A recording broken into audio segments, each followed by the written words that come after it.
నమస్కారం. Big debate ప్రత్యేక చర్చ కార్యక్రమానికి స్వాగతం. 58 పార్లమెంట్ నియోజకవర్గాల్లో 6వ దశ పోలింగ్ ఈరోజు పూర్తయింది. దాదాపు సగటున 60% ఓటింగ్ జరిగినట్టు కనపడుతుంది. బెంగాల్ లాంటి చోట 70% దాటిన పరిస్థితి. ఢిల్లీ, హర్యానా ఇలాంటి కొన్ని రాష్ట్రాల్లో 60 పైగా ఉన్నది. కొద్ది భయంకరమైనటువంటి ఎండలు ఉన్నప్పటికీ, నార్త్లో గ్రీష్మతాపం విపరీతంగా ఉన్నప్పటికీ ప్రజలు బాగానే వచ్చినట్టుగా తెలుస్తూ ఉంది. అయితే ఈ 58 స్థానాల్లో లాస్ట్ బట్ వన్ అంటాం, ఆఖరి దశ కంటే ముందున్న దశ 58 స్థానాల్లో కాంగ్రెస్ ఒక్క స్థానం కూడా గతంలో గెలిచిన పరిస్థితి కాదు. ఈసారి చాలా తీవ్రమైన పోటీ ఉంది. అటు భారతీయ జనతా పార్టీకి, కాంగ్రెస్కి, వామపక్షాలు కొన్ని చోట్ల, అలాగే మిత్రపక్షాలు మరికొన్ని చోట్ల ఉన్న పరిస్థితి. బహుశా ఎన్నికల ఫలితాలు కాంగ్రెస్ అంటూ పుంజుకుంటే ఈ దశలోనే కీలకంగా పుంజుకోవాలన్నటువంటి ఒక చర్చ కూడా నడుస్తూ ఉంది. ప్రధానంగా హర్యానాలో, ఢిల్లీలో, యూపీతో పాటుగా కాంగ్రెస్కి కాస్త అవకాశాలు ఉన్నట్టు చెప్తున్నారు. బెంగాల్లో యూపీలో 14, హర్యానాలో 10, వెస్ట్ బెంగాల్, బీహార్ 8, ఒరిస్సా 6, జార్ఖండ్ 4, ఢిల్లీలో ఉన్న 7 స్థానాలు, అలాగే జమ్మూ కాశ్మీర్లో ఒక స్థానానికి ఈ దశలో పోలింగ్ జరుగుతుంది. ఏ రకంగా జరిగింది, ఎవరికి అనుకూలంగా ఉండొచ్చు దాని మీద వాళ్ళు బిగ్ డిబేట్లో చర్చను చేపట్టాం. చర్చలో మనతో పాటు ఇందిరా శోభన్ గారు, కాంగ్రెస్ పార్టీ అధికార ప్రతినిధి, గఫూర్ గారు సిపిఎం పార్టీ సీనియర్ నాయకులు, అలాగే రామ్ కుమార్ గారు భారతీయ జనతా పార్టీ నాయకులు, లక్ష్మణ్ గారు ప్రముఖ రాజకీయ సామాజిక విశ్లేషకులు ఉన్నారు. ముందుగా లక్ష్మణ్ గారు నమస్కారం. నమస్తే. లక్ష్మణ్ గారు, మనం చూస్తా ఉన్నాం దశ దశకి వేడి పెరుగుతుంది. ఓ పక్క బయట ఉష్ణోగ్రతలు పెరుగుతుంటే రాజకీయ పార్టీలు కూడా ఒక కలకలం, ఒక గందరగోళం. నిన్న మొన్న రాజ్దీప్ సర్దేశాయ్ గారు చెప్తున్నారు, మా దగ్గరికి ఎగ్జిట్ పోల్ ఫలితాలు ఉన్నాయి, మేము చెప్పకూడదు, చెబితే భూకంపం వస్తుందని చెప్పి ఆయన అన్న పరిస్థితి. ఏదో జరుగుతుంది మొత్తానికి. ఇప్పుడున్న ఈ దశ 58 స్థానాల్లో 2019లో కాంగ్రెస్ ఒక్క స్థానం కూడా గెలవాల వాస్తవంగా. కానీ ఇప్పుడు మనం చూస్తే చాలా హర్యానా మొత్తానికి మొత్తం ఇండియా కూటమి గెలిచిన ఆశ్చర్యం లేదని చెప్తున్నారు. అలాగే ఢిల్లీలో ఆప్, కాంగ్రెస్ కలిసి పోటీ చేస్తున్న పరిస్థితి. ఫలితాలు ఎలా ఉన్నా మోడీ గారు ప్రసంగాలు, ఇవాళ కూడా ఆయన ప్రతిపక్షాలు మైనారిటీ ఓటు బ్యాంక్ కోసం ముజ్రా డ్యాన్స్ చేస్తున్నాయి వాళ్ళ ముందని చెప్పి కొంచెం కించపరిచేలాగా ప్రతిపక్షాల్లో, అలాగే ప్రధాని స్థాయికి తగని రీతిలో మాట్లాడారన్న విమర్శలు కూడా ఉన్నాయి. ఎలా జరుగుండొచ్చు అంటారు పోలింగ్, లక్ష్మణ్ గారు? పటారి గారు, మీకు, రామ్ కుమార్ గారు, గఫూర్ గారు, ఇందిరారాణి గారు, ప్రేక్షకులకి నమస్తే. ఇవాళ దాదాపు పార్లమెంట్ ఎన్నికల పోలింగ్ ముగింపు దశకు వచ్చిందనే మనం భావించవచ్చు. ఎందుకంటే ఒక 57 స్థానాలు, 58 స్థానాలు 57 ఉన్నాయి. దాదాపు 500 స్థానాల వరకు పోలింగ్ అయిపోయింది. ప్రజా తీర్పు ఈవీఎంలో నిక్షిప్తమై ఉంది. కానీ ఇవాళ పోలింగ్ గాని, అంతకు ముందు జరిగినటువంటి 5 దశల్లో గాని పట్టణ ప్రాంతాల్లో, అంటే ఒక్క ఆంధ్రప్రదేశ్ మినహాయిస్తే చాలా చోట్ల పట్టణ ప్రాంతాల్లో ఒక నిరాశాజనకమైనటువంటి పోలింగ్ శాతాలే నమోదైనాయి. ఇవాళ ఢిల్లీ కూడా, ఢిల్లీలో దేశ రాజధాని, ఎండలు ఎంతున్నా కానీ పోలింగ్ ఆశించిన విధంగా లేదనేది చాలా స్పష్టం. అలాగే యూపీ అతిపెద్ద రాష్ట్రం, 80 స్థానాలు ఉన్నాయి. యూపీ యొక్క పోలింగ్ శాతాలు కూడా చాలా తక్కువగానే ఉన్నాయి. ఈ రోజు జరిగినటువంటిది 50-55 శాతానికి పరిమితమైనట్టుగా కూడా అర్థమవుతున్నది. అదే బెంగాల్ లాంటి చోట హోరాహోరీ పోరాటం. ఇండియా కూటమిలో తృణమూల్ కాంగ్రెస్ లేకపోయినా బీజేపీకి, తృణమూల్ కాంగ్రెస్ కి, వామపక్షాలు, కాంగ్రెస్ ఈ బ్యాటిల్ చేస్తున్నటువంటి బెంగాల్లో చాలా మంచి పర్సంటేజీ నమోదైంది. పక్కనున్నటువంటి ఒడిస్సాలో కూడా బాగానే నమోదైంది. ఈరోజు జార్ఖండ్ లో కూడా ఎక్కువగానే నమోదైంది. యూపీలో చూస్తే అంత పెద్ద రాష్ట్రం, బీజేపీ అధికారంలో ఉన్నది, ప్రధానమంత్రి గారు అక్కడి నుంచే పోటీ చేస్తున్నారు, ఆ రాష్ట్రం నుంచే. ఈరోజు ఆ రాష్ట్రంలో మాత్రం పోలింగ్ ఎందుకో తక్కువగా ఉంది. అంటే అది ఒక విధంగా పాలక పార్టీకి ఢిల్లీలో, అలాగే యూపీలో డబుల్ ఇంజన్ అని చెప్తుంటారు కదా, ఈ డబుల్ ఇంజన్ పరిపాలన పట్ల ప్రజల్లో నిరాసక్తత, ఒక విధమైనటువంటి ఇది ఉన్నదేమో అనేటువంటి భావన కలిగేటువంటి అవకాశం ఉన్నది. అలాగే ఇతర రాష్ట్రాల్లో కూడా పోలింగ్ పర్సంటేజ్ చాలా తక్కువగానే నమోదైంది. పంజాబ్ లో ఎన్నికల ప్రచారానికి వెళ్ళినప్పుడు ఉమ్, రైతులు పోయి కలిసి వాళ్ళ సమస్యలు చెప్పుకోవడానికి ప్రధానమంత్రి గారికి అనుమతి అవును, అవును. అని అడగడం కూడా జరిగింది.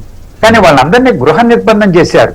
ఓకే. మామూలు పర్యటనల సందర్భంలో గృహ నిర్బంధాలు చేయడం, అరెస్టులు చేయడం ఇవన్నీ మామూలుగా చూస్తుంటాం ముఖ్యమంత్రులు, ప్రధానమంత్రులు వీళ్ళు వచ్చినప్పుడు. ఓకే.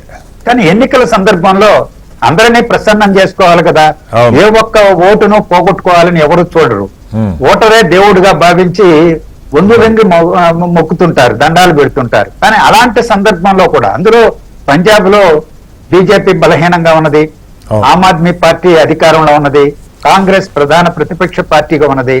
అక్కడ ఈరోజు రైతులకి ఈ విధమైనటువంటి నిర్బంధ కాండ కొనసాగిస్తే దాని యొక్క ప్రభావం వ్యతిరేకంగా ఉంటుంది అనేటువంటి భావన కూడా ఎందుకో లేదు కేంద్ర ప్రభుత్వానికి. సరే, మోడీ గారి ప్రసంగాలు మీరు చూశారు, మనం అందరం చూస్తూనే ఉన్నాం, బాధపడుతున్నాం. ఓకే. మన ప్రధానమంత్రి ఆయన ఒక భారతీయ జనతా పార్టీ దేశం మొత్తానికి 140 కోట్ల మందికి ప్రతినిధి కదా ఆయన. అందువల్ల మన ప్రధానమంత్రి పట్ల, ఆయన చేసే ప్రసంగాల పట్ల, ఆయన వేషధారణ పట్ల, హావభావాల పట్ల రకరకాల సోషల్ మీడియాలో వ్యంగ్య చిత్రాలతో ఇవి వస్తుంటే, వీడియోలు, కామెంట్స్ వస్తుంటే చాలా బాధాకరంగానే ఉంటుంది. ఎందుకంటే ప్రధానమంత్రి స్థాయికి లో ఉన్నటువంటి వాళ్ళ పట్ల అలాంటి భావనలు వ్యక్తం కాకూడదు. అంటే హుందాగా ఉండాలి. అలా హుందాగా ఉండేటువంటి కామెంట్స్ కానీ ఇవన్నీ కూడా హావభావాలు కానీ ఉండుంటే బాగుండేది అనేది నా అభిప్రాయం. గతంలో కూడా ఇంకోసారి వ్యక్తం చేశాం. ఒక్క మాటే, ఎన్నికల కమిషన్ డైరెక్ట్ గా గన ప్రధానమంత్రి గారి అభ్యంతరం ఉన్నది వాళ్ళకి, పార్టీకి రాశారు కానీ నేరుగా ప్రధానమంత్రి గారికి రాసి ఉంటే అది వేరుగా సంకేతం, ఒక ఆరోగ్యకరమైనటువంటి సంకేతం. ఈ రోజు కూడా కొత్త విమర్శలు మహిళల్ని కించపరిచేలాగా ముజ్రా డాన్స్ అని, అది మన దగ్గర లేదా నార్త్ లో ఎక్కడ ఉంటుందట, పురుషులు ఎదురుగా అసభ్యకరంగా డాన్స్ చేస్తారు. ఆ డాన్స్ ప్రతిపక్షాలు చేస్తున్నాయని చెప్పి కొంచెం అటు మహిళల్ని ఇటు ప్రతిపక్షాలని కించపరిచే విధంగా మాట్లాడారని సరే విమర్శలు. ఆద్మీ పార్టీని, కాంగ్రెస్ ని ఈ రెండు పార్టీలను దృష్టిలో పెట్టుకొని ఆ విధమైన అదే ఆ హుందాతనం లోపించింది. రైట్, ఒకసారి మళ్ళీ వస్తాను సార్ మీ దగ్గరికి. రాంకుమార్ గారు, వాస్తవంగా బీజేపీకి అత్యంత బలం ఉన్న సెక్టర్ ఇది. గతంలో మీరు చూస్తే హర్యానాలో 10కి 10, ఢిల్లీలో 7కి 7, సరే యూపీలో 62 స్థానాలు, ఆ రకంగా చాలా చోట్ల, బీహార్లో, వెస్ట్ బెంగాల్లో 18, బీహార్లో భారీ స్థానాలు పొత్తుల్లో కూడి. ఇక్కడ ప్రతి రాష్ట్రంలో కూడా కారణాలు ఏమన్నా కానీ అటు రైతుల సమస్యలు, ఇప్పుడు లక్ష్మణ్ గారు చెప్పినట్టు రైతు ఉద్యమాలు కావచ్చు, జాట్లు, అక్కడ ముఖ్యమంత్రిని మార్చారు మీరు, ఖట్టర్ గారిని తీసేసి ఎవరో దీప్ సింగ్ సైని అని ఆయన్ని పెట్టారు. సో జాట్లు, రాజ్పుట్లు వీళ్ళంతా వ్యతిరేకంగా ఉన్నారు. హర్యానాలో అసలు చాలా డ్యామేజ్ అవుతుందన్న పరిస్థితి. ఢిల్లీలో ఆమ్ ఆద్మీ పార్టీ, కాంగ్రెస్ కలిసింది. సరే, అక్కడ రెండు వైపులా ఇష్యూస్ ఉన్నాయి. ఆయన అరెస్ట్ చేయటం అక్రమం అన్నది ఒకటైతే ఒక ప్రచారం జరుగుతూ ఉంటే, నిన్న మొన్న జరిగిన ఈ స్వాతి మలివాల్ ఇష్యూ కానీ ఇవన్నీ కూడా గందరగోళం జరుగుతాం. మొత్తంగా ఈ రాష్ట్రాల్లో బీజేపీ కోల్పోవటమే కానీ పుంజుకోవటం అన్నది లేదు అన్నది, ఎందుకంటే 100% శాచురేషన్ మనకి హర్యానా లేకపోతే ఇలాంటి రాష్ట్రాల్లో, ఢిల్లీ లాంటి రాష్ట్రాల్లో ఎంత తగ్గినా చాలా మంది చెప్తుంది 58లో దాదాపు ఒక 10 స్థానాలైనా సరే తగ్గుతాయని ఒక విశ్లేషణ చేస్తా ఉన్నారు. ఏంటి, ఎలా చూస్తారు? కటార్ గారు నమస్తే అండి. అలాగే లక్ష్మీనారాయణ గారికి, గఫూర్ గారికి, వీరికి కూడా మొదటిసారి చూస్తున్నారు. వారి పేరు నాకు అంత నోట్ మీద అలా. శోభన్ గారండి, కాంగ్రెస్ పార్టీ తెలంగాణ నాయకురాలు. సరే, okay, yeah, no problem. Anyways, మా లెక్కలు అయితే మాకు ఉన్నాయండి. ఎవరి లెక్కలు వాళ్ళకు ఉన్నట్టు మా లెక్కలు, మా అంచనాలు, మా అన్నిటికీ మించి మా కాన్ఫిడెన్స్ లెవెల్స్ కూడా బాగానే ఉన్నాయండి. ఇప్పుడు గతంలో కన్నా మరిన్ని స్థానాలు ఎక్కువ వస్తాయని మాకు ఇంటర్నల్ గా మా అంచనాలు కానీ, మాకున్న కాన్ఫిడెన్స్ కానండి. ఇప్పుడు మీరు అన్నారు ఇవాళ ఢిల్లీలో మీరు కాదు, ఊరికి అపోనెంట్ పార్టీలు ఎవరి లెక్కలు అనుకుంటారన్నట్టు ఇప్పుడు ఢిల్లీలో మాకు 7 ఉన్నాయి. 7 స్థానాల్లో క్యాండిడేట్లు ఎవరంటే 6 మార్చారు సార్. మీరు 7లో 6 మార్చారు ఎంపీ క్యాండిడేట్లు. ఎంత వ్యతిరేకత మీరు అర్థం చేసుకోండి. కాదండి, ఫ్రెష్ బ్లడ్ రావద్దా? అవకాశాలు అదే అదే మా స్ట్రాటజీ. ఇప్పుడు ఏడుగురికి ఇప్పుడు యంగ్ బ్లడ్, న్యూ లీడర్షిప్, కావాలన్నారు. మోడీ గారు 97 ఏళ్ల దాకా నేనే ఉంటారు కూడా చెప్తున్నారు. కొంచెం ఆశ్చర్యంగా ఉంది. 2 స్టేట్మెంట్లు మీ దగ్గర నుంచే వస్తున్నాయి. కాదండి, ఇప్పుడు సరే ఫస్ట్ ఆ విషయాన్ని క్లారిఫై చేసేస్తాను మీకు. తలకాయ సీనియర్. ఇప్పుడు ఇంట్లో ఏ ఫంక్షన్ చైర్మన్ పెద్ద తలకాయ కావాలంటారు, Okay. అలాగే దేశానికి ఒక పెద్ద తలకాయ కావాలి. ఆయన కింద ఆల్రెడీ టూ టైమ్స్ వర్క్ చేసిన మినిస్టర్లు ఉన్నారు. వాళ్ళంతా ఒక స్థాయి సీనియారిటీ వచ్చింది. ఇప్పుడు నెక్స్ట్ ఇంకా కొత్త వాళ్ళు వచ్చారనుకోండి, వాళ్ళకు కూడా ఈ దెబ్బతో అంటే ఎంపీలు అయ్యారనుకోండి, నెక్స్ట్ టర్మ్ కి వాళ్ళకి సీనియారిటీ వస్తుంది. సో తలకాయ కింద already senior and experience leaders ఉన్నారు, ఎలిజిబుల్ ఫర్ పిఎం క్యాండిడేట్. ఇప్పుడు కాదండి, ఎప్పుడైతే అప్పుడు. ఈసారి కాదు, వచ్చేసారి కూడా దాకా చర్చలేదని మోడీ గారు చెప్పేశారు కదా, నేనే మళ్ళీ ఇప్పుడు అలా కానీ ఈ స్టేట్మెంట్ ఎక్కడ కాంట్రడిక్ట్ అవుతామని పాజ్ కూడా లేకుండా చెప్పేశాను ఆ విషయాన్ని. ఎందుకంటే అమిత్ షా గారు అదే విషయాన్ని కూడా ప్రకటన చేశారు. నేను చెప్పేది ఏంటంటే చాలా పెద్ద తలకాయలు వయసు అయిపోయిందని తీశారు కదా, మరి ఇక్కడ అది వర్తించదాని చర్చ కూడా జరిగింది. నాకు మన పాయింట్ వద్దాం. ఓకే, అది ఆల్రెడీ లేదు అంటే ఓకే. నేను ఎలాగంటే ఇప్పుడు ఢిల్లీలో 7 ఢిల్లీలో ఇప్పుడు 7 క్యాండిడేట్లు ఢిల్లీలో పోటీ చేసేవాళ్ళు. మనోజ్ గారు ఒక సినిమా యాక్టర్ పోటీ చేస్తున్నాడు, లేదా టీవీ యాక్టర్ పోటీ చేస్తున్నాడు, లేకపోతే సుష్మా స్వరాజ్ గారు అమ్మాయి పోటీ చేస్తుంది. ఇలా తక్కువ చెప్తున్నారు ఢిల్లీలో. ఇప్పుడు అక్కడ ఉన్న అలయన్స్ లో ఎవరెక్కడ పోటీ చేస్తారనే క్లారిటీ కూడా లేదండి ఢిల్లీలో ఉన్న వాళ్ళు. నేను ఊరికే మీరు ఫోన్ చేశారు కంటే కాంగ్రెస్ ఎక్కడ పోటీ చేస్తుంది, ఆప్ ఎక్కడ పోటీ చేస్తుందో తెలియదు. కానీ అన్నిటికీ మించి ఏంటంటే ఆప్ 5 కాంగ్రెస్ 2 పోటీ చేస్తున్నారండి. జాతీయ స్థాయి పార్టీ ఉంది, అండ్ అక్కడ ఆ పార్టీ కింద తక్కువ స్థానాలకి కన్ఫైన్ అయిపోవడానికి అన్నిటికి మించి కాన్ఫిడెన్స్ చాలా లోగా ఉన్నాయండి. అక్కడ లీడర్షిప్ కానీ కాంగ్రెస్ లో ఉన్న మిగతా క్యాడర్ కాదు, అక్కడే మెయిన్ గా పడిపోతుంది. దానికి తోడు మెజారిటీ సీట్స్ తీసుకున్న ఆమ్ ఆద్మీ పార్టీకి వేళ కోర్టులు చుట్టుముట్టేసేటప్పటికి, కేసులు చుట్టుముట్టేసేటప్పటికి కొంచెం తడబడుతుంది ముందుకెళ్ళడానికి. సో ఇప్పుడు అదే నెక్స్ట్ హర్యానాకు వచ్చేటప్పుడు సీఎం ని మార్చడం నాకు బిగ్గెస్ట్ అడ్వాంటేజ్. ఓబీసీ ఓటింగ్ అంతా కూడా కన్సాలిడేట్ అయ్యి వాళ్ళు మరొకసారి మాకు ఆదరణ చూపిస్తారని మా నమ్మకం. బీహార్ లో గతంలో మాకున్న మిత్రులు ఎలాగో ఉన్నారు. యూపీలో అంటారా ఇంకా అదొక వేవ్. జై శ్రీరామ్ అంటే ఇంకేమీ లేదు, అక్కర్లేదు. జై శ్రీరామ్ మీకు వచ్చిన సర్వేల్లో కూడా మీరు చూసింటారు, 2% మంది కూడా దాని గురించి మాట్లాడుకోవట్లేదు. ఈవెన్ యూపీలో కూడా లోక్నీతి సిహెచ్డి సర్వే మీరు చూశారు, కేవలం 2% ప్రజల్లో కూడా రామ మందిరం అయిపోయింది, గుడి కట్టేశారు, happy. But our day to day issues are more important అన్నదే మాట్లాడుతున్నారని చెప్తున్నారు. ఏమవుతుందో చూద్దాం. మళ్ళీ వస్తాను. ఇందిర గారు చెప్పండి, ఈ రాష్ట్రాల్లో ముఖ్యంగా హర్యానా, ఢిల్లీలో ఆమ్ ఆద్మీ పార్టీతో, హర్యానాలో ఆప్కి 1 సీటు, మీరు 9 స్థానాలు, ఢిల్లీలో మీరు 3 వాళ్ళు 4. ఏం చెప్తారు? ఏదైనా కాస్త పికప్ అవడానికి అవకాశం ఉందా ఈ 2 రాష్ట్రాలు? ఎందుకంటే ఆప్ ఉన్న రాష్ట్రాలు ఇప్పుడే మనకి పోలింగ్కి వచ్చిన పరిస్థితి. కేజ్రీవాల్ గారి అరెస్టు, ఈ గందరగోళం అంతా మనం చూసాం. ఏం చెప్తారు? పాలన ఉన్నటువంటి సోదరులకి నమస్కారం. బేసిక్ గా ఇప్పుడు ఈ ఎన్నికలు అంటే ఇప్పుడు ఇంతకు ముందు చెప్పినట్టు 6వ దశ ఎన్నికల్లో 58 స్థానాలకి అవుట్ రైట్ గా బీజేపీ తను 40 స్థానాలు కైవసం చేసుకుంది. ఆ ఇతరత్ర కూటమిలో ఉన్నటువంటి వాళ్ళు రిమైనింగ్ ఒక 20 మిగతా స్థానాలను తీసుకోవడం జరిగింది. బట్ ఈసారి ఇది కంప్లీట్ గా డిఫరెంట్ గా ఉంటది. ఎందుకు అని అంటే ముఖ్యంగా ఇప్పుడు హర్యానా గాని ఢిల్లీ గాని మనము తీసుకున్నట్లయితే ఇవి ఆ ఏరియాలో ఉన్నటువంటి ఆ 2019 పార్లమెంట్ ఎలక్షన్ జరిగిన తర్వాత రైతు చట్టాలు, కొత్త సాగు చట్టాల ద్వారా జరిగినటువంటి ఉండొచ్చు, అగ్నివీరికి సంబంధించిన ఉండొచ్చు, వీటి ఎఫెక్ట్ అనేది చాలా ఎక్కువగా ఉంటుంది.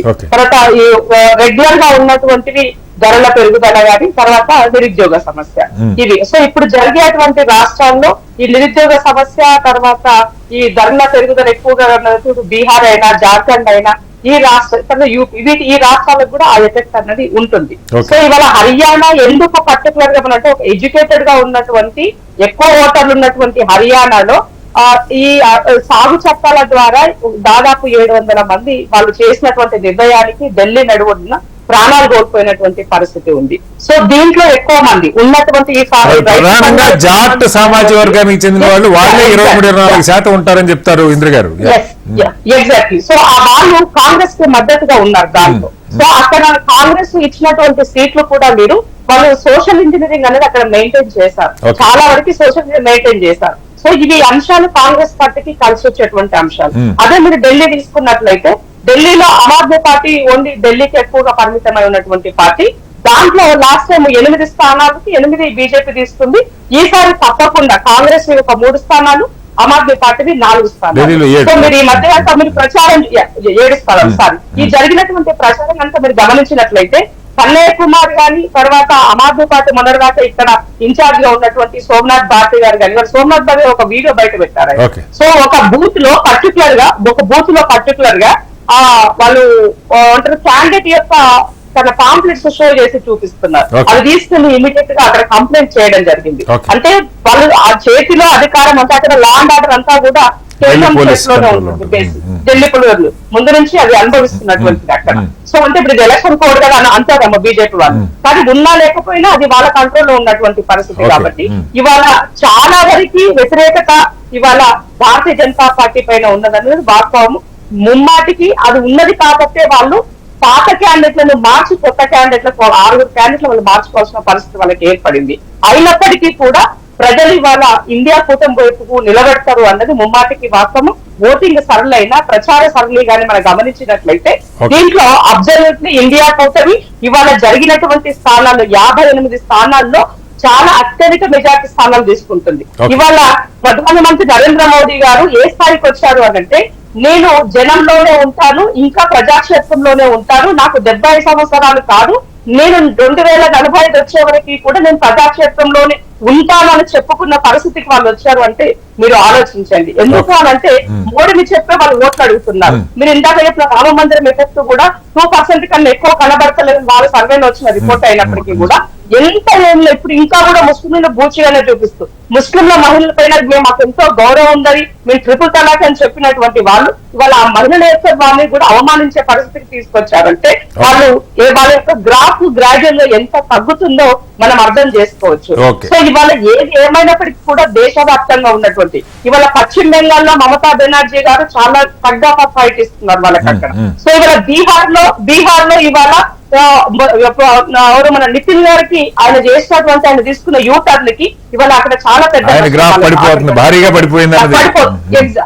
ఎగ్జాక్ట్లీ. సో తేజ ఇవాళ చాలా సీరియస్ గా ఒక యంగ్ యువకుడుగా ఇవాళ రోజుకి ఒక 2 ఇంజక్షన్లు వేసుకొని తను ఫిజికల్ గా పని చేయలేని పరిస్థితిలో ఉన్నప్పటికీ కూడా తను ఒక సీరియస్ గా తీసుకొని ఇండియా కూటమికి మద్దతుగా చాలా గొప్పగా తను లాస్ట్ టైం అసెంబ్లీ ఎన్నికల్లో ఎట్లా ప్రచారం చేశారో ఇవాళ ఇండియా కూటమి కోసం కూడా అంత సీరియస్ గా తను పనిచేస్తున్నారు. మీరు రాహుల్ గాంధీ గారు మీరు గమనించినట్లయితే మీరు నిన్న ఒక వీడియో వచ్చింది, నిన్న మొన్న గమనించినట్లయితే తన నుంచి ఒక టెంపోలో ఎక్కి అక్కడ అగ్నివీర్ కోసం అగ్నివీర్ ఆ స్కీమ్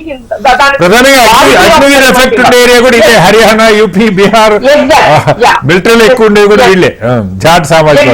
సో అలాంటి వాళ్ళంటే ఎవరైతే సమస్యల్ని ఎదుర్కొన్నారో ఎవరైతే వాటికి బాధితులుగా ఉన్నారో అలాంటి వాళ్ళని మండటెండర్లో టెంపోలో వెళ్లి తను వాళ్ళ యొక్క సమస్యలు తెలుసుకొని ఒక ఆడబిడ్డను చూస్తారు. ఆమె నాకు 4 పిల్లలు ఉన్నారు, పెరిగిన ధరలకి నేను ఎలా పోషించాలో అర్థం కాని పరిస్థితి ఉంది, నా భర్త చనిపోయినాడు అని ఒక అన్నప్పుడు ఒక సోదరు లాగా తను ఒక తండ్రి లాగా ఫీల్ అయ్యి అంటే హక్ చేసుకొని నేను ఉన్నాను అని ఒక కాన్ఫిడెన్స్ బిల్డ్ చేయండి. ఎవరైనా అదే కదా, ఏ నాయకుడైనా ఇవ్వాల్సింది దేశ ప్రజలకి కాన్ఫిడెన్స్ ఇవ్వాలి. ఆ కాన్ఫిడెన్స్ ఇచ్చేటువంటి నేతగా ఇండియా కూటమిలో ఇవాళ రాహుల్ గాంధీ గారు ముందు నిలబడ్డారు. కాబట్టి ఈ జరిగే ఎన్నికల్లో ఈ 6th ఫేజ్ లో దాదాపుగా చాలా వరకు కాంగ్రెస్ ఇండియా కూటమికి మద్దతు ఉందని చెప్పవచ్చు.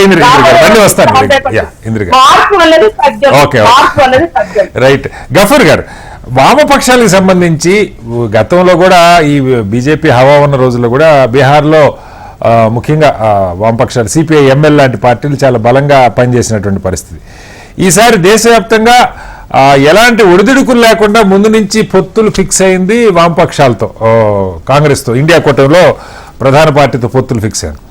మీ ప్రభావం ఎక్కువ బీహారు కొన్ని అలాంటి రాష్ట్రాల్లో, సరే బెంగాల్లో ఎలాగూ ఒక కూటమిగా మీరిద్దరు కలిసే చేస్తున్నారు, కానీ ఏంటి అసలు వామపక్షాల ప్రభావం ఈసారి కూటమిలో ఎన్ని స్థానాలకు పోటీ చేస్తున్నారు, ఎంత మేరకు ఫలితాలు సాధించే అవకాశం ఉంది, ఏ రాష్ట్రాల్లో కాస్త బెటర్గా ఉంది, ఏం చెప్తారు?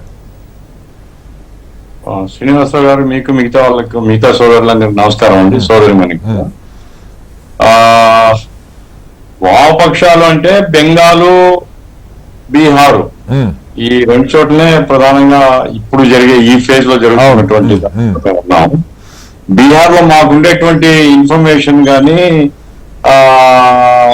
మేము తెలుసుకున్న విషయం కానీ ఏంటంటే బీహార్ లో మాత్రం వామపక్షాలు ఈసారి బాగా పుంజుకున్నాయి. ఓకే. ఈ అలయన్స్ ఏదైతే ఉందో ఆర్జేడీ కాంగ్రెస్ వామపక్షాల యొక్క అలయన్స్ ఏమి భేదాలు ఏమి లేవు, అంత యునైటెడ్ గా ఉన్నారు కాబట్టి చాలా ఎక్కువ స్థానాల్లో గెలవబోతున్నారు. బీజేపీ లేదా జనతాదళ్ యునైటెడ్ ఈ రెండింటిని ఓడించేటువంటి పరిస్థితి బీహార్ లో కనపడుతుంది అనేది మాకు తెలిసినటువంటి ఇన్ఫర్మేషన్. పోలింగ్ తర్వాత ఏమైనా నేను చెప్పలేను. బీహార్ లో అయితే సరే ఈ మాట వింటున్నారు, కానీ బెంగాల్లో హోరాహోరీ ఫైట్ చూస్తున్నాం. కూటమి మీరు కాంగ్రెస్ ఒకళ్ళ వెళ్తే ఒకళ్ళు కన్ను పొడుచుకున్నట్టు అవుద్దా, ఎలా అర్థం చేసుకోవాలి? టీఎంసీ మీతోటే ఉంది, విడిగా పోటీ చేస్తుందా? టీఎంసీ యొక్క ధోరణి కొంత కారణం అండి. టీఎంసీ కలుపుకొని పోయేటువంటి ధోరణితో లేదు. వాళ్ళు సీట్ల అడ్జస్ట్మెంట్స్ అన్నప్పుడు 4 ఏమో ఇస్తామన్నట కాంగ్రెస్, సిపిఎం కి ఏదో ఒకటి ఇస్తామన్నారు. మొన్నటి వరకు సిపిఎం గా మేము చాలా పెద్ద సంఖ్యలో అక్కడ గెలిచాము, ఒక ప్రధానమైనటువంటి రాజకీయ పార్టీ. అట్లాగే కాంగ్రెస్ పార్టీ ప్రధానమైన రాజకీయ పార్టీ. కలుపుకోవాలన్నప్పుడు అందరినీ కలుపుకొని పోయేటువంటి పద్ధతిలో కాకుండా డిక్టేట్ చేసేటువంటి పద్ధతిలో తృణమూల్ కాంగ్రెస్ పోవడం అనేటువంటిది, ఆ రకంగా సీట్స్ అడ్జస్ట్మెంట్స్ అవి కుదరలేదు. ఏమైనా మా నమ్మకం ఏంటంటే కాంగ్రెస్ వామపక్షాలు కలిసినప్పుడు ఒక సెక్షన్ ఆఫ్ ఓటర్స్ ఇప్పటికీ బలంగా మా వెనకాల ఉన్నారు అనేటువంటి. దేశంలో బీజేపీ పెరిగే అవకాశం ఉన్న రాష్ట్రాలు గఫూర్ గారు చాలా మంది చెప్తున్నది బెంగాలు, ఒరిస్సా, ఏపీలు అంటే సరే ఇప్పుడు తెలుగుదేశంతో పొత్తు, ఈ 3 రాష్ట్రాలు తప్ప ఎక్కడా కనపట్లేదు అంటా ఉన్నారు. ఆ మూడిట్లో ఒకటి కూడా సార్ మా అంచనా ఏంటంటే బెంగాల్లో కూడా బీజేపీ పెరగదండి. రకరకాల కుట్రలు చేస్తున్నారు, రిజర్వేషన్ వ్యతిరేకంగా జడ్జిమెంట్ వచ్చేటట్టు చేస్తున్నారు, ఇంకా చాలా ఆర్డర్లు చేస్తున్నారు. ఎన్ఐ అక్కడే ఉంది, సిబిఐ అక్కడే ఉంది, ఆ తర్వాత ఈడీ అక్కడే ఉంది. ఇవన్నీ చేసినప్పటికీ ప్రజలు బీజేపీ పట్ల సుముఖత లేరు. బీజేపీ మీద నమ్మకాలు గతంలో పెట్టుకుని పెద్ద సంఖ్యలో బీజేపీ మొగ్గిన వాళ్ళు ఇప్పుడు భ్రమలు తేలిపోయినాయి. ఎప్పుడైతే వాళ్ళు చేసిందేం లేదు, విద్వేషాలు పెంచడం తప్ప అనేటువంటిది బెంగాల్లో ఒక కామన్ టాక్ గా ఉంది. బీజేపీకి పెరగవు అనేటువంటి మాకు తెలిసిన ఇన్ఫర్మేషన్. అట్లాగే ఒరిస్సాకు సంబంధించి కూడా నవీన్ పట్నాయక్ ఈ మధ్య మాట్లాడాడు. ఏమిటి నేను బలపరుస్తూ వస్తే ఏమిచ్చారు ఒరిస్సాకు అనేటువంటి ఒక మాట ఆయన కూడా నిర్వేదంతో చెప్పారు. అక్కడ పూరి జగన్నాథ్ గొడవ కూడా ఒకటి నడుస్తా ఉంది. అదే ఇప్పుడు సార్ పూరి జగన్నాథ్ ఒకటే కాదు, మీరు ఇక్కడ కొంచెం తోడు చేసుకుని మనం గమనించారా, మోడీ గారు ఏమంటున్నారంటే దైవము ఒక ప్రత్యేకమైనటువంటి కార్యక్రమం కోసం నన్ను పంపించింది. మనము సోషల్ స్టడీస్ లో నేను చదువుకునేవానండి చిన్నప్పుడు, రాజు దైవం సంభూతుడు అని, అంటే దైవం యొక్క అంశతో రాజు జన్మిస్తాడు అని. ఆ రకంగా మోడీ గారు ఫీల్ అవుతున్నారు, దేవుని యొక్క అంశ నాలో ఉంది. ఇక సంపత్ పాత్ర లాంటి వాళ్ళు అసలు దేవుడు కూడా నీకు భక్తుడు, దేవుడే మోడీ గారు భక్తుడు అని చెప్తున్న పరిస్థితి. జగన్నాథుడు కూడా, జగన్నాథుడు పేరులోనే జగత్తుకు ఆయన నాథుడు, ఆ జగన్నాథుడు మోడీ భక్తుడు అంట. ఆయన మళ్ళీ ఏదో పొరపాటు నోరు జారని సరి చేసుకున్నాడండి, అత్యుత్సాహంతో మాట్లాడి సరి చేసుకున్నాడు. సార్ ఎప్పుడు సరి చేసుకున్నాడు చెప్పేసినాడు, చెప్పడంలో పొరపాటు ఏం లేదు, తర్వాత సరి చేసుకున్నాడు. మొత్తం చెప్పదెబ్బలు పదేపాటికి నేను 3 రోజులు ఉపవాసం ఉంటా అన్నాడు. అంటే ఈ భజన బృందము భక్త బృందం చుట్టూ చేరి ఎక్కడికి తీసుకుని పోతున్నారు ఆయన అంటే, ఇంకా ఆయన సర్వోన్నతుడు అనేటువంటి పద్ధతి తీసుకుని పోతున్నారు. ఆయనేమో శ్రీనివాసరావు గారు ఇప్పుడు ఆయన ఉపన్యాసాలు మీరు వింటే సార్, దేశానికి 140 కోట్లకు అత్యున్నత స్థానంలో ఉండేటువంటి ప్రధానమంత్రి వివాదాలకు అతీతంగా ఒక నిర్మాణాత్మకమైనటువంటి దేశాన్ని నాయకత్వం వహించాల్సినటువంటి వ్యక్తిగా ఆయన ఉండాలా. ఆయన ఎక్కడి దిగజారినాడు అంటే ఓట్లు సర్వస్వం, ఓట్ల కోసం ఎన్ని అబద్ధాలని చెప్తాడు, ఓట్ల కోసం రెచ్చగొడతాడు. అభ్యర్థిని రెచ్చగొట్టలేదని మరుసటి రోజు చెప్తాడు, ముస్లింల సోదరుడు అంటాడు, ముస్లిం ఈ దేశాన్ని నాశనం చేస్తాడు. కొంచెం గందరగోళం అయితే కనపడతలేండి. 2వ దశ నుంచి అసలు మనకి అప్పటిదాకా చర్చ లేదు, ప్రతిపక్షాలు ఇండియా కూటమి గురించి పెద్ద చర్చ లేదు, కానీ ఇప్పుడు చర్చకి వాళ్ళే అవకాశం ఇచ్చారు. ఎందుకు వచ్చిందంటే 2వ దశ నుంచి బీజేపీ పెరగడం కాదు, 404 కాదు, ఉండేటివి తగ్గిపోతున్నాయని చాలా స్పష్టంగా అర్థమైపోయింది. ఓకే. ఎప్పుడైతే స్పష్టత వచ్చేసిందో తగ్గిపోతున్నామని ఇక ఈ విద్వేషాన్ని పెంచేటువంటి కార్యక్రమం ఓకే. మొదలు పెట్టారు. ఓకే. కాబట్టి దైవం సముద్రుడు కాదండి, ఓకే. ఈ దేశానికి మాత్రం ఆయన పనికిరాని ఓకే ప్రధానమంత్రి. ఓకే సరే, ఇవన్నీ ఇప్పుడు ఆయనే చెప్పుకుంటే మనం చేయగలిగింది ఏంటి? లక్ష్మణ్ గారు, ఇక్కడ రెండు ఇప్పుడు మనం ఈ ట్రిప్ లో ఉన్న వాటిల్లో సరే ఒరిస్సాదేమో ఆ జగన్నాథుడి ఆలయ తాళాలు పోయినాయి అని విమర్శ మోడీ గారు చాలా 6 ఏళ్ల క్రితం దాని గురించి ఇప్పుడు మాట్లాడుతున్నారు. మరి వాళ్ళిద్దరు ఒక అండర్స్టాండింగ్ తోటి ఉన్నారు ఒరిస్సాకి సంబంధించి, ఆ జగన్నాథుడి గుడి తాళాలు ఏమైనాయి అని. అట్లాగే సరే ఆయన సంబిత్ పాత్ర చేసిన విమర్శలు ఒరిస్సాకి సంబంధించి ఉంటే, జార్ఖండ్ ఇప్పుడు కేజ్రీవాల్ గారికి బెయిల్ వచ్చినా హేమంత్ సోరెన్కి బెయిల్ రాలా. అక్కడ అదొక చర్చ నడుస్తూ ఉంది. ఆదివాసీ బిడ్డ కాబట్టి బెయిల్ రాకుండా ఇబ్బంది పెడతా ఉన్నారన్న పరిస్థితి. అంటే కోర్టులో జడ్జిమెంట్లు ఏమన్నా ఉండొచ్చు, కారణాలు ఏమైనా ఉండొచ్చు. బట్ నెలల తరబడి ఒక ముఖ్యమంత్రి జైల్లో రాజీనామా చేశారనుకోండి. బట్ దీన్ని జార్ఖండ్ కానీ లేకపోతే మిగతా చోట్ల ఢిల్లీ లాంటి చోట్ల ఏ రకంగా ఉండొచ్చు అంటారు దీని ప్రభావం? లక్ష్మణ్ గారు. శ్రీనివాసరావు గారు, యా, ఒక మహిళని ఎస్టీ నుంచి రాష్ట్రపతి చేశాము అనేటువంటి ఒక్కటి మినహాయిస్తే ఇవాళ ఎస్టీలకు కానీ ఎస్సీలకు కానీ ఈ ప్రభుత్వం ఏం చేసింది అనేటువంటి ప్రశ్నే దానికి సమాధానం లభించడం లేదు. వివక్షత అనేటువంటిది పెద్ద ఎత్తున కొనసాగుతూనే ఉన్నది. ఈరోజు ట్రైబల్ బెల్ట్ లోనే సహజ వనరులు నిక్షిప్తమై ఉన్నాయి. కార్పొరేట్ రంగం ధ్వంసం చేసేస్తా ఉంది, దోపిడీ చేసేస్తా ఉంది. ఓకే, వాటిని అడ్డుకట్ట వేయడం కాదు కదా, వాటినే ప్రోత్సహిస్తామన్నారు. మీరు అన్నట్టు జార్ఖండ్ ముఖ్యమంత్రిగా ఉన్నటువంటి సోరెన్ గారిని అరెస్ట్ చేయడం, అది దాన్ని ఎవరు ప్రశ్నించరు. ఎందుకంటే నిజంగా తప్పు చేస్తుంటే, అవినీతికి పాల్పడి ఉంటే శిక్ష అనుభవించాల్సిందే. కానీ అనేక మంది ఇప్పుడు కనిపిస్తున్నది ఏంటంటే, బీజేపీకి అనుకూలంగా లేకపోతే బీజేపీ పార్టీలో చేరిపోతే ఏ కేసులో ఉండవు, కేసుల్లో ఉండేటువంటి వాళ్ళే పోయి చేరిపోతుంటారు. ఇవాళ అభ్యర్థుల్లో కూడా 1/3 దాదాపు 1/3 2014 తర్వాత బీజేపీలో చేరిన వాళ్ళే అని గణాంకాలు వచ్చినాయి. అనేక మంది తెలుగు రాష్ట్రాల్లో కూడా అవినీతి కేసుల్లో, ఈడీ కేసుల్లో ఉన్నటువంటి వాళ్ళు బీజేపీలో చేరారు, ఎంపీలుగా ఉండి లేకపోతే ఎమ్మెల్యేలుగా ఉండి వాళ్ళందరూ పరిరక్షించబడ్డారు. సో అందుకని ప్రతిపక్షాల మీదనే టార్గెట్ చేశారనేటువంటిది బలంగా దేశ ప్రజల్లోకి వెళ్ళిపోయింది. అలాగే కేజ్రీవాల్ గారు నిన్న ఇవాళ కూడా అక్కడికి పంజాబ్కి వెళ్ళి డ్రగ్స్ మాఫియాకు వీళ్ళే నడుపుతున్నారు, వ్యాపారం వీళ్ళే చేస్తున్నారు, అలాగే లిక్కర్ మాఫియా వీళ్ళదే అని చెప్పి ఈ విధంగా ప్రచారం. ఈ ఎలక్షన్ లో హైయెస్ట్ డ్రగ్స్ పట్టుబడింది గుజరాత్ లో sir, for your information Lakshman garu. అంటే పంజాబ్ ఎప్పుడు డ్రగ్స్ కి కేంద్రమే. గుజరాత్ లో హైయెస్ట్ డ్రగ్స్ పట్టుబడ్డాయి నేను ఇప్పుడు ఈ ఎలక్షన్ లో. అవును, అందువల్ల ఇవన్నీ కూడా దాని కింద అరెస్ట్ చేసి లోపల పెట్టారు. ఇప్పుడు ఆయన బయటకు వచ్చిన తర్వాత ఈ రోజు ఢిల్లీలో చాలా పెద్ద ప్రభావమే ఉంటుంది. ఈరోజు పార్టీలను చేర్చడము, మహారాష్ట్ర గాని ఇతర చోట్ల గాని, లేదా ఈ విధంగా కేసులు పెట్టి అరెస్టులు చేయడము, జైలుకు పంపించడము, ఎన్నికలకు ముందే ఈ విధమైన వాళ్లకు స్వేచ్ఛ లేకుండా ప్రచారం చేసుకునే అవకాశం లేకుండా చేశారనేటువంటి భావన జనంలోకి పోయిన మాట వాస్తవం.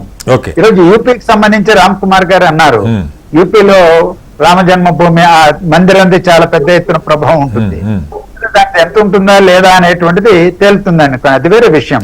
కానీ చిన్న చితక పార్టీలు, అప్నా దళ్ అది ఎంత పార్టీ అండి అందరికీ కూడా తెలియదు. ఎస్బిఎస్పి అంటే బిఎస్పి నుంచి చీలిపోయి పెట్టినటువంటి ఒక చిన్న వ్యక్తి పెట్టినటువంటి పార్టీ, అలాగే ఇంకో చిన్న పార్టీ. ఉపకులాలకు సంబంధించినటువంటి వాళ్ళు పార్టీలు పెట్టుకుంటే వాళ్ళను కేంద్ర మంత్రివర్గంలో తీసుకున్నారు, రాష్ట్ర మంత్రివర్గంలో తీసుకున్నారు, వాళ్ళని ప్రమోట్ చేశారు, పక్కన నిలబెట్టుకొని కూర్చొని ఇప్పుడు అందరినీ వాళ్ళని ఉపయోగించారు. ఇదే కదా సార్ కీలకం. ఇప్పుడు అంత బలంగా ఉంటే, నేననేది అంత బలంగా ఉంటే యూపీలో ప్రధానమంత్రి ప్రాతినిధ్యం వహించేటువంటి ఆ రాష్ట్రంలో ఈ చిన్న చితక పార్టీలు వెంటబడాల్సిన అవసరం ఏముంది? లేదా అజిత్ సింగ్ చరణ్ సింగ్ గారికి ఇది ఇచ్చి ఆయన వాళ్ళ పార్టీని కొడుకుని అటువైపు వాళ్ళని ఇటువైపుకు లాక్కోవాల్సిన పని ఏముంది? దేశవ్యాప్తంగా అనేక రాష్ట్రాలలో ఈ విధమైనటువంటి పనులు చేశారు. మహారాష్ట్రకి వెళితే శివసేనను చేల్చడం, లేకపోతే ఎన్సీపీని చేల్చడం, మహారాష్ట్ర సెంటిమెంట్ ఈ రోజు వాళ్ళకు అనుకూలంగా పనిచేస్తా ఉంది.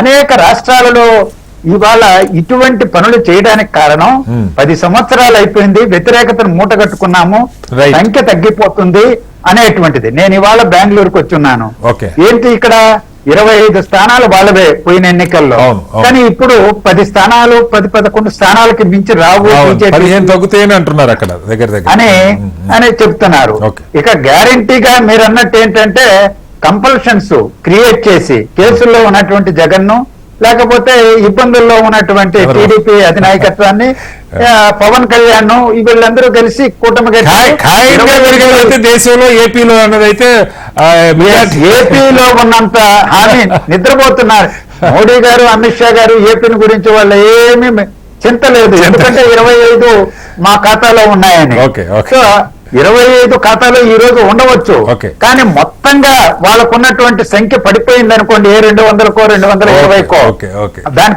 ప్రతిష్ట పడిపోతుంది కదా. ఒక్క మాట ఏంటంటే Yeah. ఈ పతనానికి ఏంటి కారణమని బీజేపీ కూడా ఆత్మ పరిశీలన చేసుకోవాలి. Okay, ఇండివిజువల్ మోడీ చుట్టే పరిభ్రమిస్తూ ఉంటే నేను మోడీ ఈ ఎవరు కూడా ఎన్నికలు అయిన తర్వాత అవసరమైతే చేర్చుకునే ప్రయత్నం చేద్దరు కానీ సార్ మీలాంటి అవును, వాళ్ళంతా. మోడీ గారు ప్రధానమంత్రి గారు కూడా మోడీ మళ్ళా అధికారంలోకి వస్తారు, మోడీనే ప్రధానమంత్రి అవును. తనకు తానే చెప్పుకోవడం. అవును, రామ్ నిజంగా కుమార్ గారు చెప్తే బాగాలేదు. అర్థం చేసుకోగలం. బాగాలేదు. వాస్తవంగా మీరు అన్నట్టుగా వ్యక్తి చుట్టూ, అందులో ఆర్ఎస్ఎస్ లాంటి భావజాలు ఉన్న పార్టీలు వ్యక్తి చుట్టూ ఇది జరగటం, ఆయన మూడోసారి అని చెప్పుకోవటం, ఆయన 20-25 ఉంటాయని చెప్పి ఇవన్నీ కూడా డిస్కస్ చేద్దాం. డిబేట్ ఒకవైపు మీరు ఇప్పుడు ఢిల్లీలో స్వాతి మలివాల్ ఇష్యూ ఇలాంటి వాటి మీద చాలా పెద్ద ఎత్తున విమర్శ చేస్తున్నారు. అదే ఢిల్లీలో వినేష్ పోగట్ లాంటి వాళ్ళు, సాక్షి మాలిక్ లాంటి వాళ్ళు రోజుల తరబడి కూర్చుంటే ఎవరైతే ఆ బ్రిజ్భూషణ్ చరణ్ సింగ్ ఉన్నారో వాళ్ళ కుమారుడికే యూపీలో సీట్ ఇచ్చారు. వీళ్ళంతా హర్యానా, యూపీకి సంబంధించిన రెజ్లర్స్, వీళ్ళకి సంబంధించి రైతుల ఉద్యమం జరిగింది. జాట్లు మొత్తం వ్యతిరేకంగా దుష్యంత్ చౌతారా లాంటి వాళ్ళు మళ్ళా ఇటు ఇండియా కూటమి వైపు వచ్చినటువంటి పరిస్థితి. ఓవరాల్ గా ఒకప్పుడు భారీగా సీట్లు ఢిల్లీలో ఆమ్ ఆద్మీ పార్టీ 62 గెలుచుకున్నా, 67 గెలుచుకున్నా, 7 మీకే వచ్చిన పరిస్థితి. బట్ ఈసారి దానికి భిన్నంగా ముఖ్యంగా ఢిల్లీ, హర్యానా లాంటి రాష్ట్రాల్లో, బీహార్లో ఇందాక చెప్పారు వామపక్షాలు, కాంగ్రెస్, ఆర్జేడీ చాలా బలంగా, ఆయనైతే తేజస్వి యాదవ్ అయితే చాలా ఉధృతంగా తిరుగుతున్నారు. నితీష్ గ్రాఫ్ భారీగా పడిపోయి ఇవన్నీ కూడా చాలా కాలం నుంచి మనం వింటున్నాయి. మీరు అనుకున్న అర్థమెటిక్స్ ప్రధానంగా దెబ్బతింటున్న వాటిల్లో బీహారు, మహారాష్ట్ర పెద్ద రాష్ట్రాల్లో, సరే హర్యానా, ఢిల్లీ ఇలాంటి రాజస్థాన్ ఇక్కడ గండి తప్పదని అంటా ఉన్నారు. ఏం చెప్తారు? కాదండి, ఇందాక మీరు ఒక మాట అన్నారండి, గుజరాత్ లోనే డ్రగ్స్ హైయెస్ట్ గా పట్టుబడి. కావాలంటే మీరు వెరిఫై చేసుకోండి. అబ్బబ్బా, నేనేం అంటలేదు కటార్ గారు. రీజన్ ఏంటంటారు? చెప్పాలి మీరే. బీజేపీ గవర్నమెంట్ ఉంది కాబట్టి అక్కడ స్ట్రిక్ట్ గా పనిచేస్తుంది. ఎన్నికల్లో సార్ నేనంటే అప్పుడు కాదు సార్, ఎవరో పడ్డామంటారు ఏపీలో పట్టుబడితే గుజరాత్ లో పట్టుబడితే పట్టుకున్నారు కదా అంటారు. ఎలా సార్?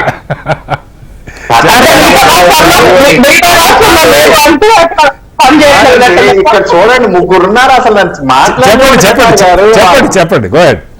కాదండి, గుజరాత్ ని ఎలాగైనా కొట్టేస్తే మోడీ గారిని కొట్టేసేమన్న ఒక ఫీలింగ్ తెచ్చుకోవడం కోసం ఇక్కడ అలా పంజాబ్ నుంచో, పైనుంచి హర్యానా నుంచి అలా దింపుతున్నారు.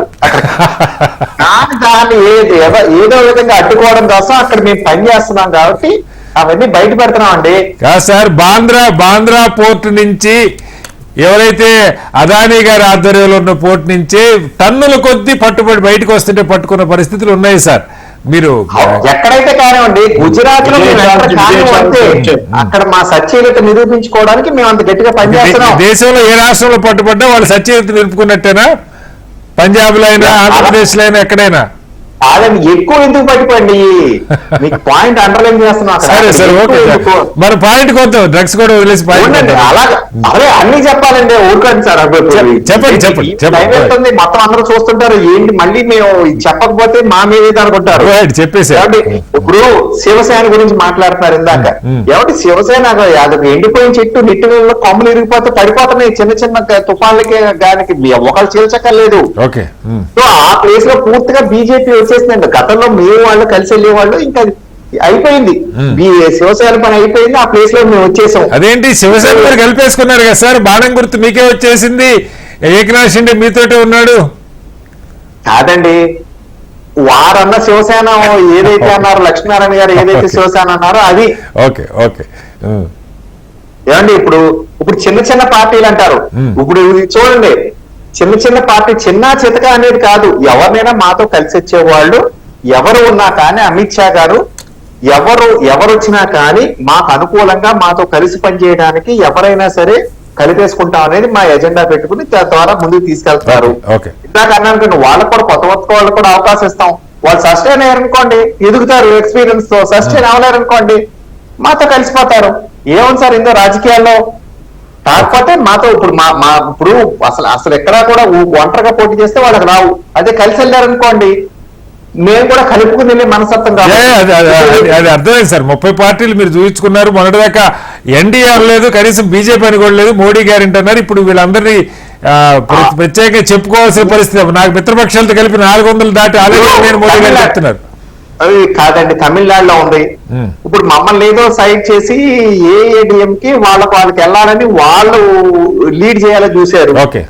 చాలాసేపు మేము కూడా ఎదురు చూసాం, అవ్వలేదు. దానికన్నా ముందే అన్నామలయ్య గారు 4 అడుగులు ముందుకేసి చిన్న వాళ్ళందరినీ చేర్చేస్తూ ఇప్పుడు చూడండి టీఎంకే వర్సెస్ బీజేపీ అయిపోయింది అక్కడ. చూద్దాం ఫలితాలు వచ్చాక కాదండి, ఎవరు అయ్యో ఇంకా అబద్ధం. మేము చాలా కాన్ఫిడెంట్ గా ఉన్నామండి, జరగబోయేదే చెప్తున్నాం. జ్యోతిష్యం కాబట్టి మాకు కాన్ఫిడెన్స్ లెవెల్స్. నాకు హర్యానా, ఢిల్లీ చెప్పండి సార్, కీలక మెయిన్ మనం. కాదండి, ఇందాక హర్యానా గురించి ఢిల్లీ గురించి నేను ఇందాక చెప్పేసాను నా ఓపెనింగ్ కామెంట్స్ లోనే.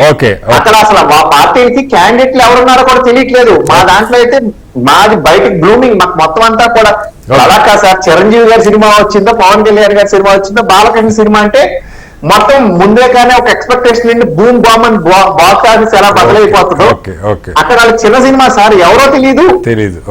పెట్టిలో ఓట్లు పడితేనే కానీ తెలియదు. ఈవేళ ఢిల్లీలో ఇందాక స్టార్టింగ్ లో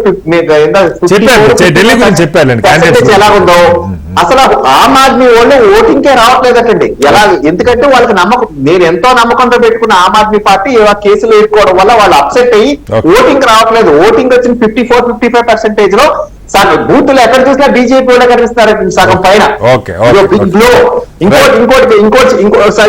ఇంకొక మాట అండి, ఇప్పుడు ఈ వాటాలే తేలలేదు, ఇంకా వేట కోసం ఇంకెక్కడ ఉంది సార్ వీళ్ళకి? కాంగ్రెస్ వామపక్షాలు ఇక్కడ అక్కడ పంచుకుంటా అంటున్నారు. అసలు జాతీయ స్థాయిలో పార్టీ అని పెట్టుకుంటే కాంగ్రెస్ కి 2 సీట్లు 3 సీట్లు ఏంటి సార్? అట్లాగే సార్, ఈ రాదనుకున్న దాని గురించి మోడీ గారు, అమిత్ షా గారు పదే 5 ఏళ్లు తలా 1 సంవత్సరం పంచుకుంటారు, లేకపోతే వీళ్ళు వస్తే బీహార్ లో ఆటవిక రాజ్యం వస్తే ఎందుకు వస్తే ఏం జరుగుతుందో చెప్పే పరిస్థితి ఎందుకు వచ్చిందన్నది నా ప్రశ్న. అలా కాదండి, సిగరెట్ పెట్టి మీద కూడా కింద స్మోకింగ్ సింజ్యూస్ ఇస్తూ రాస్తారు. పొరపాటున ఎవరిని వేసి ఓట్లు కూడా ఈసారితో వాళ్ళకి ఆగిపోతే మొత్తం వేయాలని. విదేశాలు మేము రెచ్చగొట్టడం ఏంటి సార్? ఉనికి కోసం వాళ్ళు చేస్తున్నారు. దాకా దీది అన్నారు, ఇప్పుడు దాడి అయిపోయింది, ఆవిడ పని కూడా అయిపోయింది దెబ్బతో. రైట్ సార్, వెస్ట్ బెంగాల్లో మాదే రాజ్యం, ఆశయం రెప్పలాడిపోతుంది వెస్ట్ బెంగాల్లో. ఇంద్ర గారు చెప్పండి, అంటే ఢిల్లీలో ఒకసారి కన్నయ్య కుమార్ లాంటి వాళ్ళు ఒకళ్ళిద్దరు బలమైన అభ్యర్థులు కనపడుతున్నారు, కానీ హర్యానా కానీ బీహార్లో కానీ ఇప్పుడు యూపీలో అయితే ఈ దఫా జరుగుతున్న పోలింగ్ అంతా కూడా ఈ ప్రధానంగా పూర్వాంచల్, అవధ్ బీజేపీ కాస్త బలంగా మొదటి నుంచి ఉన్న ప్రాంతాలని చెప్తా ఉన్నారు. అలాగే జార్ఖండ్ పరిస్థితి కానీ, ఒరిస్సాలో మీరు మళ్ళీ అక్కడ కాంగ్రెస్ విడిగా కొంత వామపక్షాలతో అట్లా కలిసి పోటీ చేస్తున్న పరిస్థితి ఏంటి? ఈ రాష్ట్రాల్లో ఏమన్నా సరే, బీహార్ కొన్ని పెరగవచ్చు, ఢిల్లీ కొన్ని పెరుగుతామో, కానీ ఒరిస్సా కానీ జార్ఖండ్ సరే జేఎంఎంతో ఉన్నారనుకోండి, ఏం చెప్తారు మొత్తంగా? అలా మీరు యూపీని చాలా తక్కువ అంచనా వేస్తున్నారు. యూపీలో లాస్ట్ టైం 2019 ఎలక్షన్ కనుక మీరు కంపేర్ చేస్తే బీజేపీకి 14లో 9 స్థానాలు వచ్చినాయి. వాళ్ళ ఓట్స్ మీద ఎంత? జస్ట్ 45.9% మాత్రమే.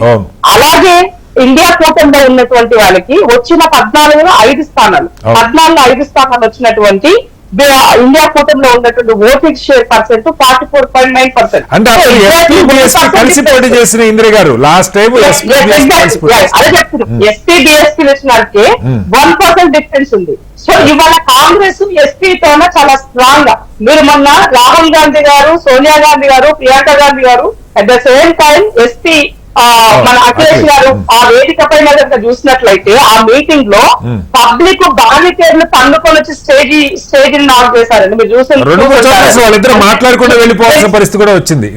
వచ్చింది. అంటే పబ్లిక్ లో భారతీయ జనతా పార్టీ పెట్టిన వాళ్ళ బుల్డోజర్ పాలనతోటి ఎంత అసహనంలో ఉన్నారు అక్కడ మీకు అర్థమైంది. Okay. అక్కడ ఉన్నటువంటి ప్రజలు ఎంత అభద్రతా భావంలో ఉన్నారు అనేదానికి. Okay. అంటే మీరు ఏం మాట్లాడాల్సిన అవసరం లేదు, మీరంతా మీతోనే మేము ఉన్నాము అని చెప్పే పరిస్థితికి ప్రజలు వచ్చారు అని అంటే ఏం పాలన చేస్తున్నట్టండి? దేశ ప్రధానిగా చెప్పుకుంటే అందరినీ ఒకే రకమైనటువంటి పాలన చూడాల్సిన బాధ్యత మీ పైన ఉన్నది. Okay. దారిద్ర్య రేఖకు దిగువ ఉన్నటువంటి వాళ్ళ పరిస్థితి వాళ్ళ ఇంకా అక్షదరిద్రం వైపుకి తీసుకెళ్లే పరిస్థితి మీరు చేస్తున్నారు. Okay. మరి అలాంటప్పుడు ప్రజలు మీతో ఎలా నిలబడతారు? కాబట్టి ఇండియా కూటమిలో అక్కడ ఇక్కడ చిన్న అండర్స్టాండింగ్ లో స్థానాల విషయంలో అన్నిటిగా ఉన్నప్పటికీ కూడా ప్రజలు అబ్జల్యూట్లీ ఇవాళ ఇండియా కూటమి వైపు ఉన్నది వాస్తవం. Okay. సో వాళ్ళు ఊహించుకున్నంతగా మమ్మల్ని వెటకారంగా 4 మాటలు చెప్పి ఇవాళ 2 స్థానాలు వచ్చేది 3 స్థానాలు వచ్చేది అంటే ఇవాళ కాంగ్రెస్ పార్టీ అనేది దేశానికి స్వతంత్రం తెచ్చిన పార్టీగా ఈ దేశాన్ని ఐక్యత చేసేటువంటి పనిలో ఇవాళ రాహుల్ గాంధీ గారు సో ఎక్కడ తగ్గాలి కాదు ఇంద్ర గారు, ఎక్కడ తగ్గాలో తెలుసుకున్నామంటారు. ఎగ్జాక్ట్ 100%. ఇప్పుడు ఒక పెద్దల పాత్ర పోషించాల్సిన బాధ్యత కాంగ్రెస్ పార్టీ Okay. పైన ఉన్నది. Okay. అవసరమైతే తగ్గించుకున్నాం, మేము లేకపోయినా పర్వాలేదు. దానివల్ల కానీ పొత్తులు ఈ దేశ- కుదిరింది. Yes, yes, దేశ ప్రజల్ని కాపాడుకోవాల్సిన బాధ్యత ఇవాళ మా పైన ఉన్నది. Right. మా నాన్నమ్మ ఇచ్చినటువంటి ఈ పార్టీలో ఈ ప్రజలు ఈ పేద కుటుంబాలను నాకు ఇచ్చిపోయినటువంటి సంపదను కాపాడుకోవాలన్న బాధ్యత నా పైన ఉందని రాహుల్ గాంధీ గారు ప్రూవ్ చేసుకుంటున్నారండి. Okay. సో మీరు ఇంకా కూడా ఈ కించపరిచిన విధంగా మాట్లాడితే ప్రజలు మిమ్మల్ని అసహించుకుంటారు అనేది వాళ్ళు టైం తక్కువ ఉంది. ఎగ్జాక్ట్లీ ఏది ఏమైనప్పటికీ కూడా ఇవాళ ఎంతమంది సోదరులు మాట్లాడుతున్నారు. గుజరాత్ లో అవి పట్టుకున్నారు కాబట్టి మేము బాగా పనిచేస్తున్నాం అంటే మిగతా రాష్ట్రాల్లో పట్టుకోవట్లేదు అని అంటే అక్కడ పాలన జరగట్లేదు అని అర్థం. అక్కడ డ్రగ్స్ వాడుతున్నారు, పట్టుకోవట్లేదు అని అర్థం. మీరు అలా అర్థం చేసుకోవాలి. అవి ఇంపోర్ట్ అవుతున్నటువంటి విదేశాల నుంచి Right, టైం తక్కువ ఉంది. ఒకసారి గఫూర్ గారు. ఏమైనప్పటికీ కూడా దేశ ప్రజలు ఇవాళ హ్యాపీగా ఉండాల్సిన పరిస్థితి అంటే ఇండియా కూటమి రావాల్సిన అవసరం ఉంది. గఫూర్ గారు, ఫైనల్ గా ఇప్పుడు 5 రౌండ్లు అయ్యేసరికి అమిత్ షా గారు ఆల్రెడీ 310 గెలిచేసాం, ఇంకా 90 కావాలని చెప్పారు. ఇప్పుడు బహుశా ఇదైతే మరి 350 అంటారేమో, లేదా 400 దగ్గర అంటారేమో. శ్రీనివాసరావు గారు 542 మావే అని చెప్పినా చెప్తారు వాళ్ళు. ఏముంది కానీ చెప్పడానికి లేదు అంటే ఈవీఎంలు ఫిక్స్ చేసుకుని మరి ఏమన్నా 400 ఈవీఎంలు అట్లా మారుస్తున్నారు నాకు తెలియదు. ఈవీఎంల గురించి మాట్లాడకూడదండి. టైం తక్కువ ఉంది సార్. కొంచెం వినండి, మీరు ఏమైనా మాట్లాడతారని చెప్తున్నా. మీకేం రూల్ ఉండదు, మీకేం రిథం ఉండదు, మీకేం ప్రిన్సిపల్స్ ఉండవు. అడ్డగోలుగా ఏమైనా మాట్లాడేటువంటి పార్టీ భారతీయ జనతా పార్టీ. కన్నయ్య కుమార్ చెప్పండి సార్. లాస్ట్ లో చెప్తున్నాను నేను. యూపీలో western UP BJP is going to be defeated అండి. వెస్టర్న్ యూపీ అంతా చాలా మార్పు వచ్చింది. వెస్టర్న్ యూపీలో చిట్టుగా ఓడిపోబోతుంది. హర్యానా గవర్నమెంట్ ఆక్సిజన్ మీద ఉంది. హర్యానాలో బీజేపీ ఓడిపోబోతుంది. ఢిల్లీ 7 సీట్లు కేజ్రీవాల్ అరెస్ట్ చేసిన తర్వాత ఢిల్లీ ప్రజల్లో ఇంత అన్యాయమా, ముఖ్యమంత్రిని ఎప్పుడుదో సంవత్సరం కిందటి కేసు ఇప్పుడు అరెస్ట్ చేసినారనేది బాగా సింపతి వచ్చిందని ఆ రకంగా ఢిల్లీ 7 సీట్ల మీద దాని ప్రభావం ఉంది.